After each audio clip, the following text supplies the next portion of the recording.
ओम नमः सिद्धेभ्यः। नमो अरिहन्ताणं, नमो सिद्धाणं, नमो ऐर्याणं, नमो वज्रायाणं, नमो लोये सौवसाहुणं। मंगलम भगवान वीरो, मंगलम गौतमो गणे, मंगलम पुंड्रकुंडार्यो, जैनधर्मोऽस्तु मंगलम। सर्वमंगलमंगल्यं सर्वकल्याणकारकं, प्रधानं सर्वधर्माणां जैनं जयतु शासनं, जैनं जयतु शासनं। नमः श्रीवर्धमानाय निर्धूतकलिलात्मने, सालोकानं त्रिलोकानं यद्विद्यादर्पणयते। चेतिले चेतन, चेत्या विना केम चालसे।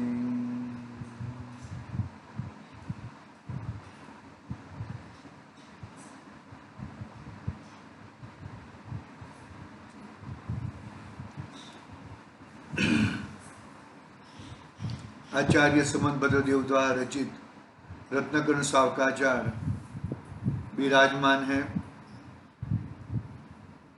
तीन मूढ़ता की चर्चा कल तक हुई थी। सम्यक्त्व के जो 25 दोष सम्यक्त्व है वो 25 दोषों से रहित होता है और 8 गुण सहित होता है।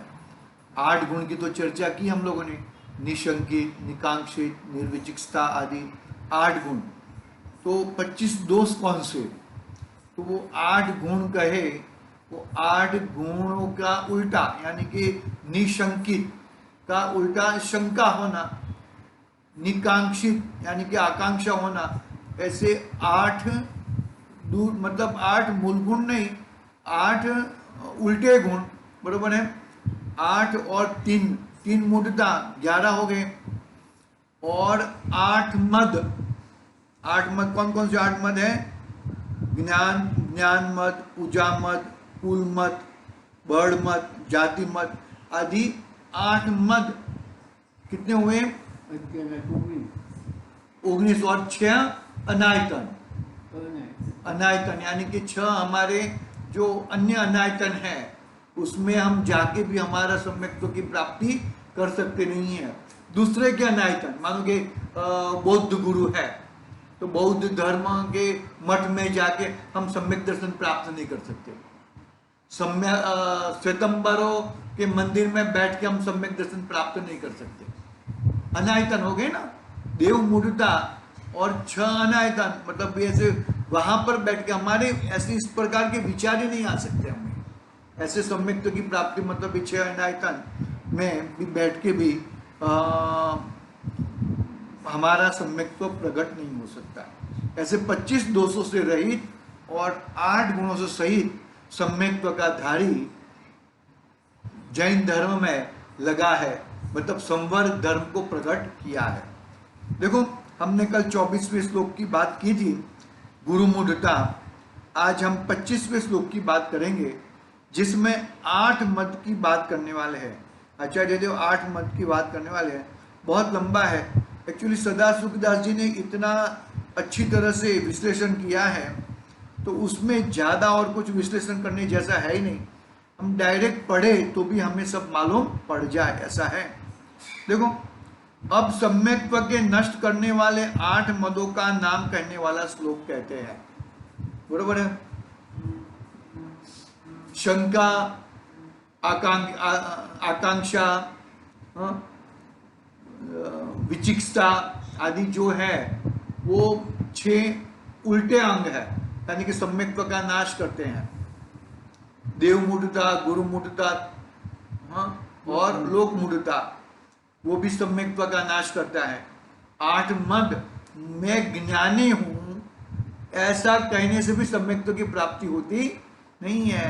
मैं रूप वाला हूं, अरे मैं कुरूप हूं, कुरूप भी तेरा रूप मद में आ गया। मैं अच्छा नहीं दिखता हूं, मैं काला दिखता हूं, बरोबर है, ऐसा कहने में भी वो रूप मद में आ गया वो। तो ऐसे रूप मद से भी तुम्हें सम्यक्त्व की प्राप्ति होती नहीं है।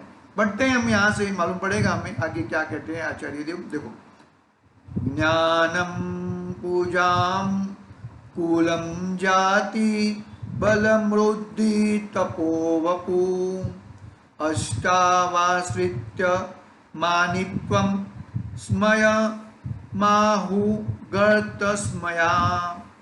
क्या कहते हैं? जिनका मद नष्ट हो गया हो, जिनका मद नष्ट हो गया हो, ऐसे गणधर देव है, उन्होंने मद 8 प्रकार का कहा है। किसका मद नष्ट हो? गणधर देव के मद नष्ट हो गए हैं, यानी कि मुनिराज के भी मद नष्ट हो गए हैं, सम्यक दृष्टि के भी 8 मद नष्ट हो चुके हैं। तो इन्होंने 8 मद कहे हैं। 8 मद, मद यानी कि अभिमान। मुझे इस हाँ 8 मद, जाति मद, कुल मद, हाँ, मतलब ये अभिमान है, मुझे इस बात का अभिमान है, ऐसा प्राउड हम कहते। देखो, हाँ, जिनके मद नष्ट हो गए ऐसे गणधर देव, इन्होंने मद 8 प्रकार का कहा है। ज्ञान, पूजा, कुल, जाति, बल, रुद्धि, तप, शरीर। इन 8 का आश्चर्यकार में जो मानीपना है उसे मद कहते हैं। ये 8 में उससे अपना बड़प्पन मानता है, क्षोभक्षम ज्ञान से अपना बड़प्पन मानता है। सम्यक ज्ञान तो अपनी चीज है, लेकिन क्षोभक्षम ज्ञान, देखो मैं चार्टर्ड अकाउंटेंट हूं, मैं डॉक्टर हूं, ये सब बनना चाहिए, पढ़ना चाहिए, अच्छी तरह से नहीं पढ़ना चाहिए ऐसा नहीं है। मैं इंजीनियर हूं तो इंजीनियर, उसका मद होना और पढ़ना दोनों अलग बात है। भावार्थ, ज्ञान का मद, पूजा का मद, कुल का मद, जाति का मद, बल का मद, रुद्धि का मद, तप का मद, शरीर का मद, ये 8 मद सम्यक दृष्टि को नहीं होते। देखो, अभी एक एक मद की चर्चा करते हैं सदाशिवदास जी। ज्ञान मद, जिसके एक भी मद हो वह सम्यक दृष्टि कैसे हो सकता है? किसी भी प्रकार का अभिमान हो, किसी भी प्रकार का मद हो, वो सम्यक दृष्टि हो सकता नहीं है। सम्यक दृष्टि का सच्चा चिंतन, सम्यक दृष्टि का सच्चा चिंतन है, वह विचार करता है कि हे आत्मा, तूने तो इंद्रियों से उत्पन्न हुआ ज्ञान पाया है। क्या किया? इंद्रियों से, 5 इंद्रियों संबंधी ज्ञान पाया है तूने, इसका गर्व क्यों करता है? यह ज्ञान तो ज्ञानावरण कर्म के क्षयोपशम के अधीन है। यह ज्ञान तो ज्ञानावरण कर्म के क्षयोपशम के अधीन है, विनाशक है, इंद्रियों के अधीन है, वात पित्त कफादिक के अधीन है। इसके नष्ट होने में अधिक देर नहीं लगती। एक स्क्रू ढीला हो जाए ना तो काम पूरा हो गया, गड़बड़ हो जाता है। क्यों उसका गर्व क्यों करते हैं भाई? इंद्रियों के नष्ट होते ही ज्ञान भी नष्ट हो जाता है। वात पित्त कफादिक के घटने बढ़ने पर क्षण मात्र में ही ज्ञान विपरीत हो जाता है, बावला हो जाता है। थोड़ी भी बीमारी हो गई ना तो अपने को बेचैनी लगती है, अरे रहने दे भाई, बीमार हो गया ना कोई, तो हम उसको यदि तत्वज्ञानी नहीं है, रुचि नहीं है, तो उसको हम जिनवाणी की बात सुनाएंगे ना, अरे रहने दे भाई, मेरा सर पकड़ रहा है, तुम मत बोल तू। ऐसा कहने वाले होते हैं बहुत सारे, बावला हो जाता है। यह इंद्रिय जनित ज्ञान तो शरीर के साथ ही विनष्ट हो जाएगा। यह इंद्रिय जनित ज्ञान तो शरीर के साथ ही विनष्ट हो जाएगा। कई बार एक इंद्रिय हुआ, शेष 4 इंद्रियां प्राप्त ही नहीं हुई। एक इंद्रियों में जड़ रूप पाषाण, धूल, पृथ्वी रूप होकर असंख्यात काल तक अज्ञानी रहा। कई बार विकल त्रय में हित अहित की शिक्षा रहित हुआ। कई बार कुकर, शुकर, व्याघ्र, सर्पादि में विपरीत ज्ञानी होकर भ्रमण किया। निगोद में अक्षर के अनंतवे भाग मात्र ज्ञान सहित हुआ।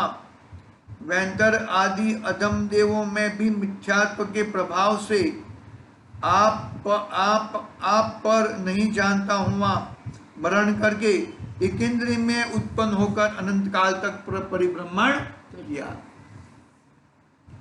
एक ज्ञान मद, मतलब ऐसे बहुत सारे मद है। अरे भाई, हर चीज का मद है, बोलने का मद है, ऐसे बहुत सारे मद होते हैं। यह इंद्रिय जनित ज्ञान तो शरीर के साथ ही विनष्ट हो जाएगा। कई बार एक इंद्रिय हुआ, शेर 4 इंद्रियां प्राप्त ही नहीं हुई। एक इंद्रियों में जड़ रूप पाषाण, धूल, पृथ्वी रूप होकर असंख्यात काल तक अज्ञानी रहा। कई बार विकल त्रय में हित अहित की शिक्षा रहित हुआ। कई बार कुकर, शुकर, व्याघ्र, ये पढ़ लिया ना। मनुष्यों में भी कहीं किन्हीं विरले मनुष्यों का ज्ञानावरण के क्षयोपशम की अधिकता से तीक्ष्ण ज्ञान हो जाता है। तो इनमें से कितने ही मनुष्य तो नीच कार्यों में प्रवीण होकर अनेक जल के जीव, थल के जीव, आकाश में विचरण करने वाले जीवों को मारकर पकड़ने में, बांधने में, अनेक यंत्र, पिंजरा, जाल, फांसी बनवाने में चतुराई का उपयोग करते हैं। कितना कितना नीच काम करते हैं मनुष्य में आकर भी। कितने ही मनुष्य अनेक प्रकार की तलवार, बंदूक, तोप, बाण, जहर, विष आदि बनाने की विद्या में प्रवीण होकर अपनी चतुराई के मद में उन्मत्त होकर गांव, देश आदि के विध्वंस करने में होशियार बन जाते हैं। दिखता है हमें सब ये सब। कितने ही मनुष्य सिंह, व्याघ्र, वराह आदि जीवों की शिकार करने में चतुर होते हैं।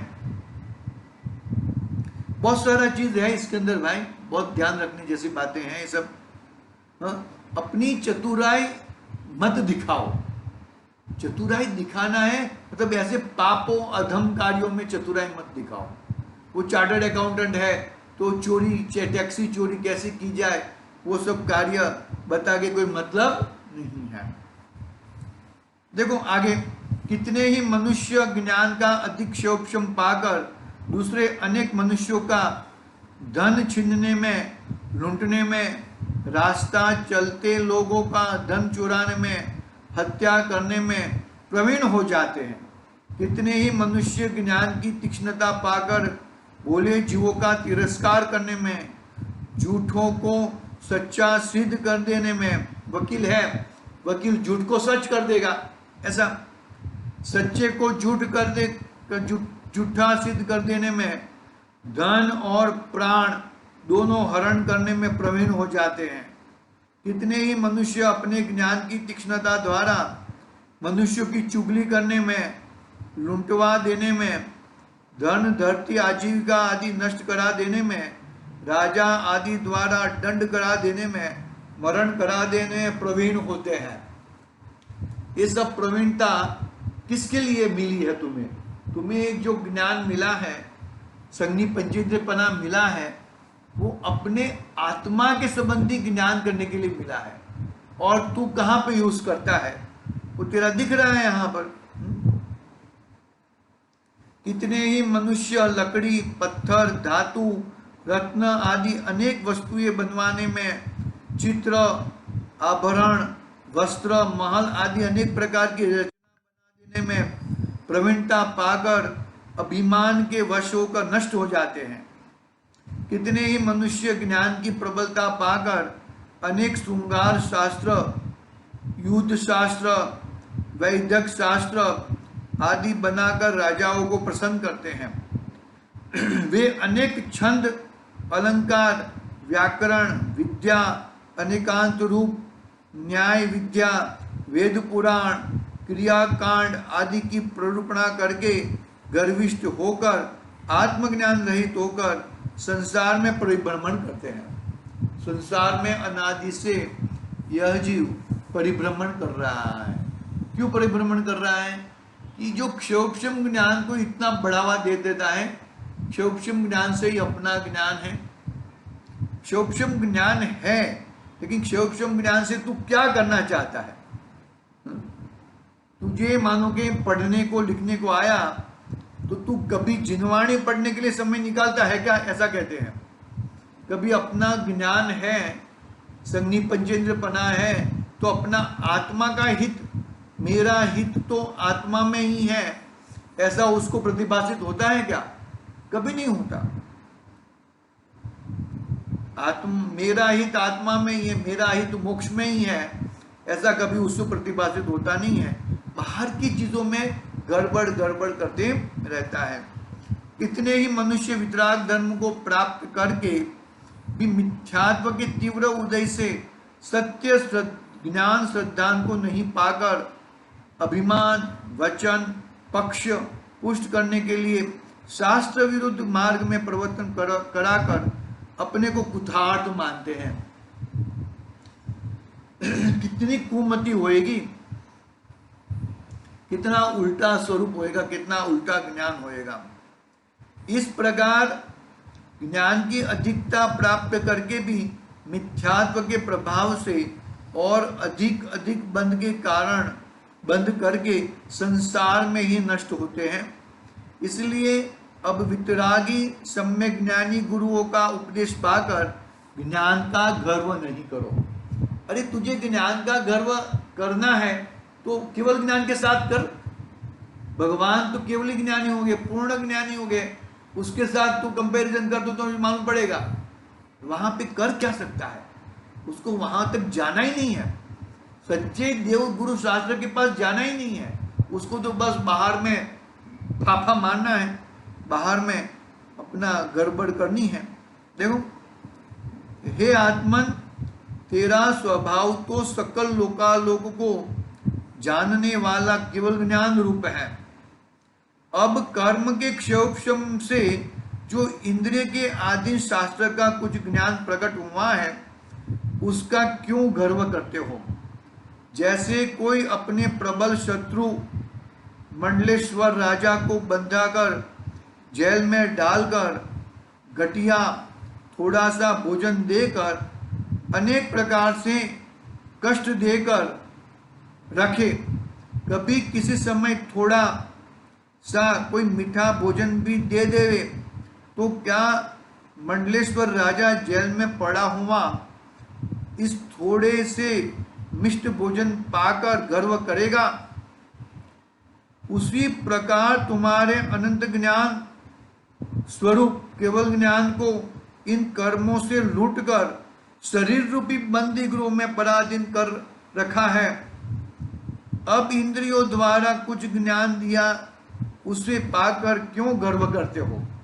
जैसा उदाहरण दिया, कोई मंडलेश्वर राजा है, मंडलेश्वर राजा को बंदी बना दिया, बंदी बना के अंदर जेल में पुर दिया है, बरोबर, और उसको खाना देते हैं, कुछ भी करते हैं, लेकिन उसको खुशी होती नहीं है। कभी कभी मिठाई वाला भोजन भी देते हैं, तभी भी उसको अच्छा लगता नहीं है। बोले ये क्या फालतूगिरी कर रहे हैं, मेरे को आज़ाद नहीं कर रहा है और मेरे को बंदी बना के रखा है, ऐसा ऐसा करता है। ठीक उसी तरह मैं कौन हूं? मैं ज्ञानवान हूं, मैं अपने स्वरूप को हूं, अपने स्वरूप वाला हूं। मैं अपने स्वरूप को छोड़कर मैं शरीर के अंदर बंधा हूं, शरीर के बंध गया हूं ना। मेरा आत्मा ही शरीर रूपी बंध गया है। मैं तो, मेरा ज्ञान तो केवल ज्ञान जैसा है। इन कर्मों से लूटकर शरीर रूपी बंदी गृह में पराधीन कर रखा है। मैंने अपने आप को शरीर रूपी बंदी गृह में बांध के रखा है, और इंद्रियों के द्वारा कुछ ज्ञान दिया, उसे पाकर क्यों गर्व करते हो? इंद्रियां ज्ञान से ज्ञान नहीं है भाई। इंद्रिया ज्ञान तो पराधीन ज्ञान है, वो ज्ञान सही ज्ञान नहीं है। सम्यक ज्ञान ही ज्ञान है, बाकी कोई ज्ञान तो सब कुज्ञान में कहा जाता है। ठीक है, और आगे, यह इंद्रिय ज्ञान तो विनाशिक पराधीन है, शरीर के साथ ही अवश्य नष्ट हो जाएगा। इस शरीर में भी रोग से, बुढ़ापे से, इंद्रियों की विकलता से, दुष्टों की संगति से, विषय कषायों की अधिकता से क्षण मात्र में ही इस इंद्रिय ज्ञान के विनाश होने में देर नहीं लगती। एक स्क्रू ढीला हो गया, सब ज्ञान गायब। इस विनाशिक ज्ञान को पाकर यदि मद करोगे तो तुम्हारे सभी गुण नष्ट हो जाएंगे और तुम ज्ञान रहित होकर एकेंद्रिय आदि में पैदा हो जाओगे भैया। अपने आप को बचा लो भाई, अपने आप को ये शरीर रूपी बंदी गृह में से बाहर निकालो और अपना ज्ञान, केवल ज्ञान गम्य है, केवल ज्ञान के समान मेरा ज्ञान है, उस ज्ञान को, केवल ज्ञान को बुलाओ। शुद्ध ज्ञान केवल ज्ञान को बुलाता है, लेकिन यहाँ पे सच्चा शुद्ध ज्ञान कहाँ पे, तो कुश्रुत ज्ञान लेके बैठा है, कुमति ज्ञान लेके बैठा है। तो कुमति और कुश्रुत लेके बैठा है, उसे कभी कल्याण होने वाला नहीं है। इस काल में तुमने कोई कविता, छंद, चर्चा समझकर, नवीन काव्य, श्लोक, शास्त्र, छंद, युक्ति बनाकर तथा जिन मत में सिद्धांतों का कुछ ज्ञान पाकर मद को प्राप्त हो रहे हो, सो मद करना उचित नहीं है। देखो पंडित जी कोई है, वो बोले मैं तो बहुत ज्ञानी हूँ, मैं भी अपने आप को मानूं मैं बहुत ज्ञानी हूँ, तो वो ज्ञान कोई जिनवाणी को पढ़ने को आ गया और जिनवाणी की बात कहने को आ गया तो तुम पंडित हो गए हो, ज्ञानी हो गए हो, वो बात चौकड़ी है, वो बात बिल्कुल गलत है। ऐसा मद कभी मत करना, ऐसा मद करके तुम एकेंद्रिय आदि, नरका आदि के टाके बांधते हो। पूर्व काल में हुए ज्ञानी वितरागियों के लिए ग्रंथों के वाक्य को देखो। भगवान ने जो वाणी बनाई है, तीर्थंकरों ने बनाई है, बरोबर है, उपदेश दिया है, उपदेश के माध्यम से गंधर्व देवों ने वो वाणी गुंथी है, अन्य आचार्य देवों ने वो वाणी शास्त्र लिपि रूप की है, बरोबर है। तो देखो पूर्व काल में हुए ज्ञानियों वितरागियों के लिए ग्रंथों के वाक्य को देखो।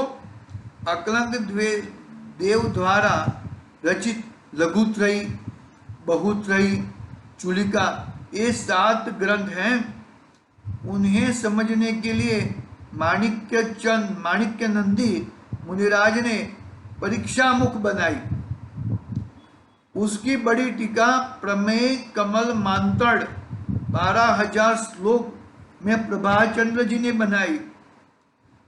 लघुत्रयी के ऊपर न्याय कुमुद चंद्रोदय 16,000 श्लोक में प्रभाचंद्र जी ने लिखा। तत्वार सूत्र का गंधहस्ती महाभाष्य तो 84,000 श्लोकों में लिखा गया है, बरोबर है, जो इस समय मिलता नहीं है, बरोबर है। इसके मंगलाचरण पर आचार्य सम्मत बंद्र, अपना जो रत्नगढ़ सावकाचार्य बना है ना, उन्होंने आचार्य सम्मत बंद्र ने आत्ममीमांसा लिखी, जो देवागम स्तोत्र के नाम से भी प्रसिद्ध है। उस पर अष्टशती एवं आचार्य विद्यानंदी ने अष्टसहस्त्री टीका लिखी। अकलंक देव ने राजवार्तिक रचा।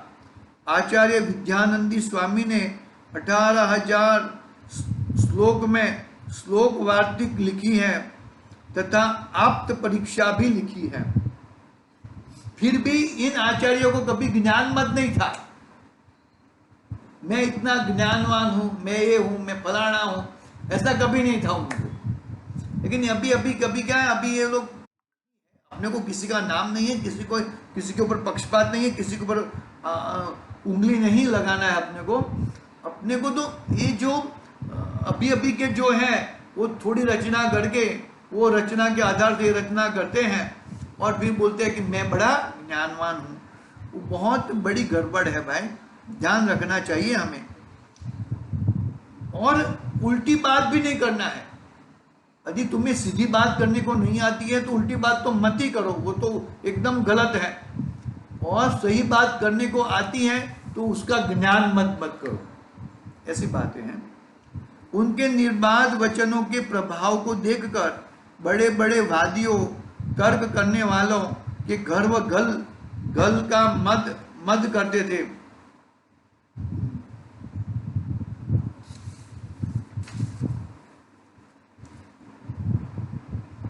हाँ, उनके निर्बाध वचनों के प्रभाव को देखकर बड़े बड़े वादियों, तर्क करने वालों के गर्व गल जाते हैं। नाटक त्रय, सार त्रय इत्यादि अनेकांत रूप निर्बाध युक्ति युक्त वचनों को जानकर कैसे ज्ञान का मद करते हैं। किसी प्रकार शुद्ध ज्ञानावरण कर्म के क्षोभम से कुछ ज्ञान प्राप्त किया है तो उसे बड़ी दुर्लभ वस्तु समझकर आत्मा को विषयों से तथा अभिमान आदि कषायों से छुड़ाकर परम समता धारण कर संसार परिभ्रमण के अभाव का प्रयत्न करो। तुम्हें यदि ये अग्नि पंचेंद्र नाम मिला है, बरोबर है, तो तुम अपना ज्ञान का, अपने ज्ञान से अपना आत्मा का उद्धार करो भाई। आगे पीछे गड़बड़ मत करो। यदि आगे पीछे गड़बड़ किया तो संसार में घूमते ही रहोगे।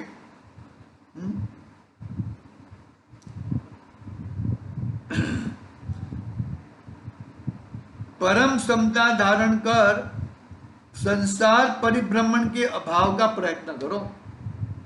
ज्ञान का मद करके आत्मा को अनंत संसार नहीं बनाओ। ज्ञान का मत करके आत्मा को अनंत संसारी मत बनाओ। इस प्रकार ज्ञान के मद का अभाव करने का उपदेश दिया है। ये पहला नंबर का ज्ञान मद हुआ। फिर दूसरा नंबर का पूजा मद है। पूजा मद पढ़ते हैं, है अपने पास 3-4 मिनट है, पढ़ते हैं, चालू करते हैं। देखो, यह दूसरा पूज्यता का मद, ऐश्वर्य का मद सम्यक दृष्टि को नहीं होता। मैं राजा हूं, मेरी पूजा करना चाहिए, मेरा फलाना करना चाहिए। अरे मुनिराज को ऐसा कोई, ये देखो ये मेरा नमस्कार नहीं करता है, ऐसा मुनिराज को नहीं होता। नमस्कार करे तो भी ठीक है, नहीं करे तो भी ठीक है, उनको क्या मतलब है? ये मतलब ऐसा है, ऐसा हो जाता है। अपने को कोई वो है, क्या बोलते हैं, अपना वो शिक्षक को नमस्कार नहीं करता है, उसको नमस्कार नहीं करता है, तो वो शिक्षक को मद चढ़ जाता है, मेरा कोई सुनता ही नहीं है। ऐसा पूजा मद है। पढ़ लेता हूं मैं यहाँ पर, बाद में देखेंगे कल। यह दूसरा पूज्यता का मद, ऐश्वर्य का मद सम्यक दृष्टि को नहीं होता। ये राज्य ऐश्वर्य आत्मा स्वभाव का नहीं है। ये राजा, ये घर बार, ये आत्मा का स्वभाव नहीं है। कर्मों का किया हुआ है, विनाशक है, पराधीन है, दुर्गति का कारण है। मेरा ऐश्वर्य तो अनंत चतुष्टयमय, अक्षय, अविनाशी, अखंड सुखमय है। मेरा ऐश्वर्य कहाँ पर बताया? अनंत चतुष्टय, अनंत दर्शन, अनंत ज्ञान, अनंत सुख और अनंत वीर्य, वो मेरा ऐश्वर्य है। बाहर का ऐश्वर्य वो मेरा नहीं है। यह कर्मकृत महाउपाधि रूप आत्मा को क्लेशित करके दुर्गति में पहुंचाने वाला, स्वरूप को भुलाने वाला ऐश्वर्य आत्मा का स्वरूप ही नहीं है। यह कलह का मूल, बैर का कारण, क्षण भंगुर, परमात्मा स्वरूप को भुलाने वाला, महादाह को उत्पन्न कराने वाला दुख स्वरूप है। अनेक जीवों का घातक है। महाआरंभ, महापरिग्रह से परिग्रह में अंधा करके नरक में पहुंचाने वाला है। इस ऐश्वर्य से मैं कितने दिन तक पूज्य रहूंगा? कभी न कभी तेरा पैर खींचने वाला दूसरा कोई आ ही जाएगा। तो ऐसा वो मत सोच भैया। हाँ? जगत में धन के लोभी तथा अज्ञानी लोग मुझे ऊंचा मानते हैं, सत्कार करते हैं, किंतु उस राज्य संपदा आदि का मेरा कितना दिन का स्वामीपना है। हाँ? पहले हम वो घर में रहते थे, वो घर के स्वामी, अभी यहाँ पर रहते थे, ये घर के स्वामी। तो गुरुदेव क्या कहते हैं कि भैंस का स्वामी पाड़ा रहता है, तो जड़ का स्वामी जड़ रहता है। तो हम ये जड़ के स्वामी है क्या? ऐसा ऐसा स्वामीपना गलत है। मृत्यु का दिन निकट आ रहा है, दिन भर दिन हम मृत्यु के समीप जा रहे हैं। तो बढ़ने वाला नहीं है, आयुष तो तुम्हारा फिक्स है। हाँ, तो दिन पर दिन हम मृत्यु के समीप जा रहे हैं। मुझ तरीके अनंतानंत जीव संपदा को अपनी मानने वाले नष्ट हो गए हैं।